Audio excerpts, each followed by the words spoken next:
dissident who went to prison for her poetry. There's been a dramatic development.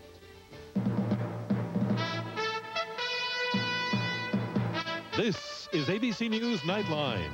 Reporting from Washington, Ted Koppel. If furniture has anything to do with it, Phase 1 at least should be more like a coffee clutch than a summit. With just enough room for the principals and a couple of interpreters, the setting is folksy, verging on intimate. It is also an advisor's nightmare.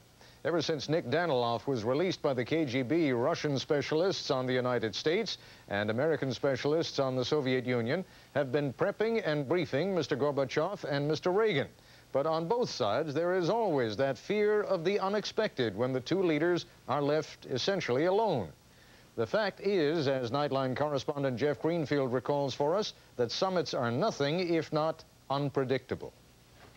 Maybe it all started about 2,000 years ago in Alexandria, Egypt, when Mark Antony, the Roman triumvir, summoned Queen Cleopatra to help him out in a military campaign. That summit worked out so well that Antony conquered Parthia and Cleopatra conquered Antony.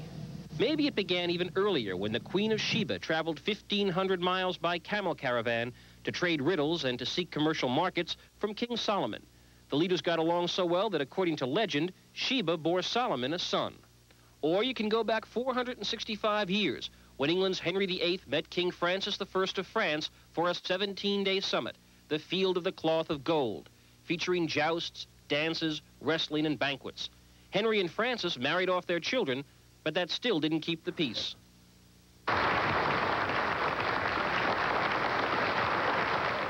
Modern summits may be a universe away from those ancient times, but the leaders do seem to share a common belief that face-to-face meetings might lessen misunderstanding.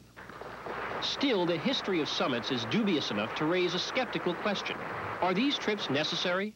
In December of 1918, against the strong objections of Congress, he sailed for France. After all, Woodrow Wilson went to Paris after World War I to help shape a world made safe for democracy. Instead, the Treaty of Versailles sowed the seeds for renewed trouble. Diplomatic historian Gaddis Smith. Well, it produced another generation of American isolationism, because the rejection of Wilson's plan by the Senate led to a general withdrawal of the United States from world affairs.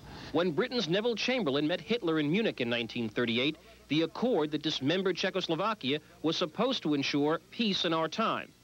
It helped to trigger World War II. Yalta was to be the big one. It had been hailed as the conference to shape tomorrow's world. When Franklin D. Roosevelt met Stalin at Yalta, he was sure his personality would ensure post-war peace among the Allies.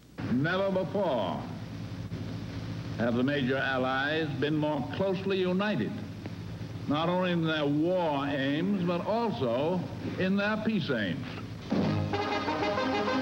The decade of Soviet control of Eastern Europe and Cold War tensions that followed Yalta didn't dampen the optimism at the Geneva summit of 1955.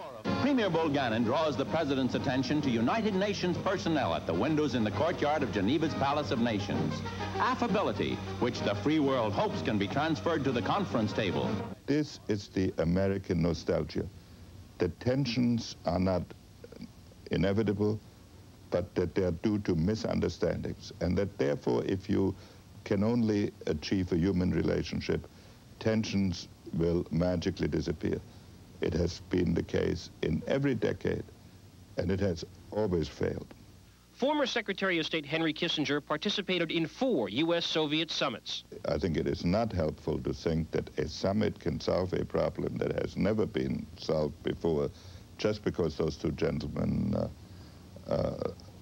like each other or get to respect each other. Clearly, not all summits are alike. When President Nixon went to China in 1972, the visit itself symbolized an historic shift in relations. And the 1979 Camp David summit, where President Carter helped hammer out an agreement between Israel and Egypt, demonstrated that personal presidential leadership can make a difference.